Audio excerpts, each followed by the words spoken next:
The cabin smelled faintly of wood smoke and damp earth, the scent of a long, hard day settling into its corners like an unwelcome guest. The cowboy had just come back from tending his cattle, boots still coated in dust from the endless plains, when he found her there, kneeling on the rough-hewn boards as if the cabin floor itself had claimed her. She was an Apache woman, no older than 25, her braids loosened from wind and hunger, her clothes torn, but still carrying the spirit of the people who had once roamed these lands freely. Her dark eyes flickered with firelight and desperation all at once, and when she looked up at him, he felt the full weight of something he wasn't prepared for. "Let me stay," she whispered, her voice trembling but steady enough to cut through the silence. "I'll give you what no white woman can." The cowboy froze where he stood, one hand still on the doorframe.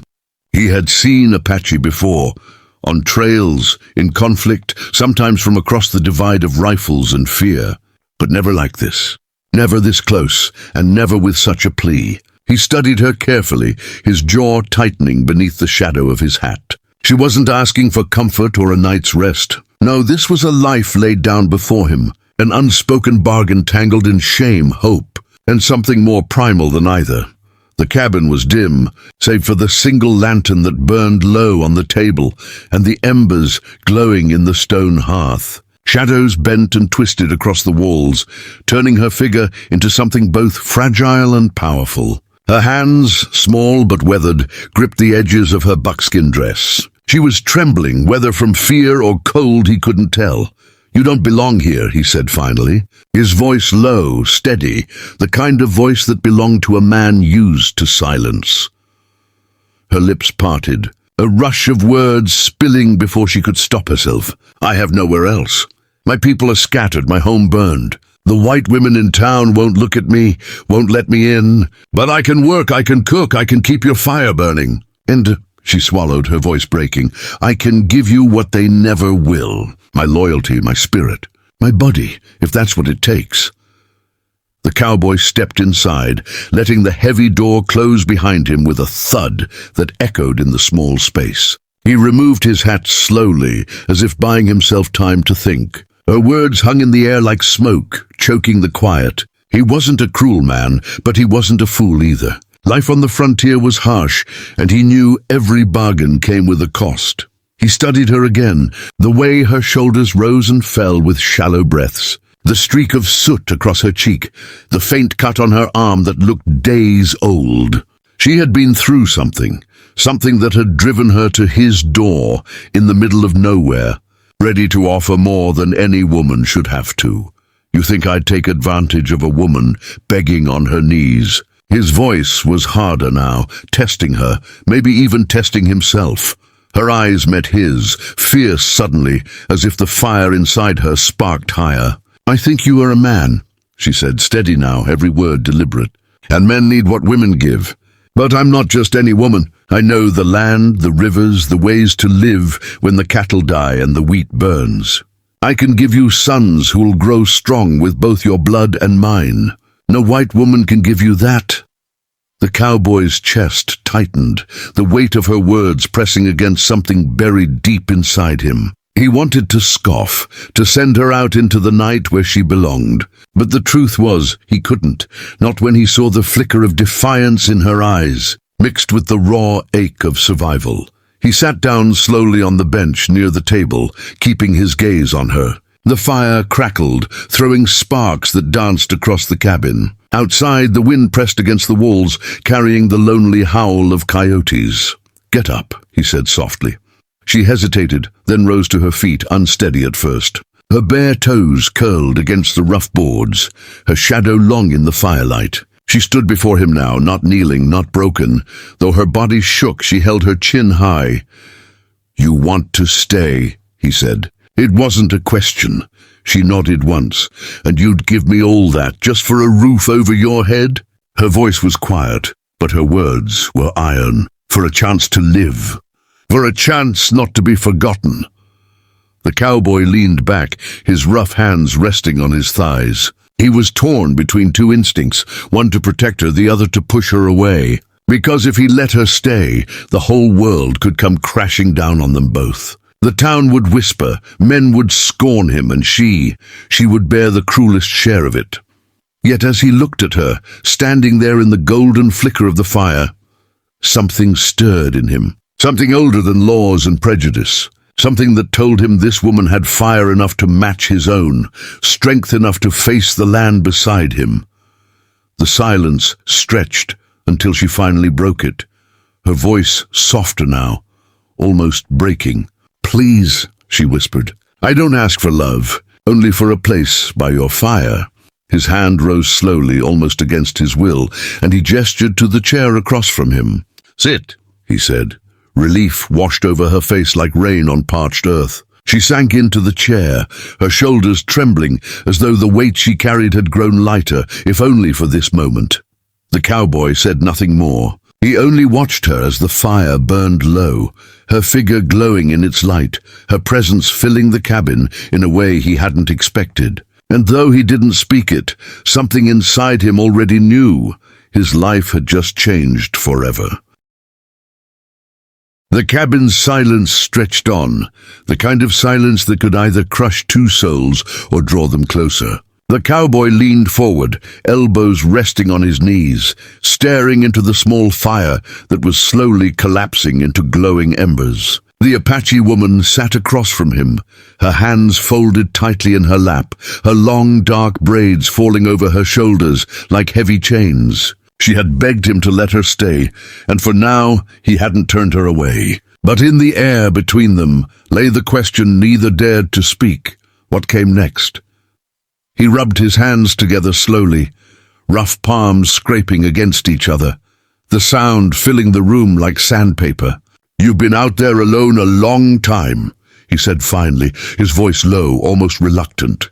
She lifted her gaze, her eyes shimmering in the dim light. "Long enough to know what a night without fire feels like. Long enough to know what hunger can make a woman do." Her words cut deep, heavy with a truth he didn't want to picture. He saw the faint hollows beneath her cheekbones, the shadows of exhaustion beneath her eyes, and he wondered how many nights she had wandered, praying for shelter. "Most women would have gone to town," he muttered. Her lips twisted into something between a laugh and a scoff.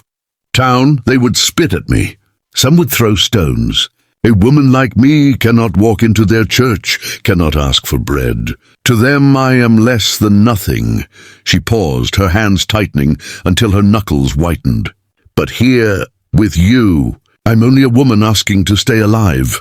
The words hit him harder than he expected. He had always been a man apart, living on his spread of land, content with cattle and silence. But something about her, her fire, her honesty, stirred in him a recognition. They were both outsiders, in their own ways. He shifted on the bench, his boots creaking against the wooden floor. His eyes flickered over her buckskin dress worn thin, the feather tied into her braid, the faint scar on her arm. She wasn't weak. No, there was strength in her, though it was buried under layers of desperation. "Why me?" he asked suddenly, his tone sharper than he meant. Her head tilted, confusion flashing across her face. "Why come to me out of all men?" he pressed. "What makes you think I'd take you in, when most wouldn't even open their door?" The firelight danced in her eyes as she stared at him, her voice steady when she finally answered.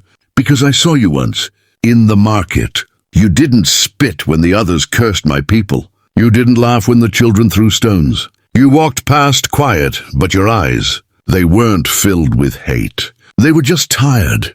She leaned forward, her hands trembling slightly. "I'd rather beg at the door of a tired man than the fist of a cruel one." His chest tightened, the memory flickering to life. He did remember her faintly, standing by the market edge, ignored, shunned. He hadn't thought much of it then, but to her, even that silence had been mercy. The cowboy's gaze softened despite himself, but he fought to keep his tone level. "Mercy ain't the same as welcome." Her breath caught and she lowered her eyes, voice breaking as she whispered, "Then let me earn it." The words hung in the air like smoke, twisting around them. She wasn't offering just her hands for labor. She was offering everything, her loyalty, her body, her very soul. And for a moment, the cowboy felt the dangerous pull of it. The warmth of her so close, the raw need in her voice, it threatened to strip away the careful walls he had built around his life. He rose from the bench, pacing toward the hearth. His broad shoulders cast long shadows against the log walls, his hat still resting on the table where he'd left it. He gripped the mantle with both hands, staring into the fire as if it held an answer. "You don't know what you're asking," he said finally, his voice low, rough. Her chair creaked softly as she shifted, her voice a thread of steel beneath the weariness. "I know exactly what I'm asking. A place, a chance. And if it means giving you myself, then I'll give it. Because a woman without a man, without a fire, she has nothing." He turned then, his eyes locking with hers. For a moment the cabin seemed smaller, the air heavier. She wasn't pleading now. She was declaring. And he saw the truth of it. She wasn't just a beggar. She was a survivor, bartering with the only coin she had left, herself. Slowly, he walked back and sat beside her on the edge of the bed. The boards groaned beneath their weight, the space between them a thin line of air, thick with heat and hesitation. She kept her gaze fixed on the floor, her hands gripping her knees tightly. "You think giving yourself to me will fix everything?" he asked, his tone quieter now, almost a whisper. Her voice was fragile but certain. "It will fix one thing. I won't be alone." The words struck something deep in him, something he hadn't let himself feel in years. Loneliness. He had buried it beneath cattle drives and long rides, beneath silence and whiskey. But here it was, laid bare by a woman who had nothing left but the truth. For a long time neither spoke. The fire popped, the wind rattled faintly against the window, and the night pressed close around the cabin. Then, almost without thinking, his hand moved. He rested it gently over hers, rough, calloused fingers meeting her trembling ones. She looked up, startled, eyes wide and glistening. "I ain't promising anything," he murmured, his voice rough. "But for tonight you stay. We'll see about tomorrow." Tears welled in her eyes, not of weakness but of relief. She nodded once, her breath shuddering as though the weight of the world had shifted just enough for her to stand.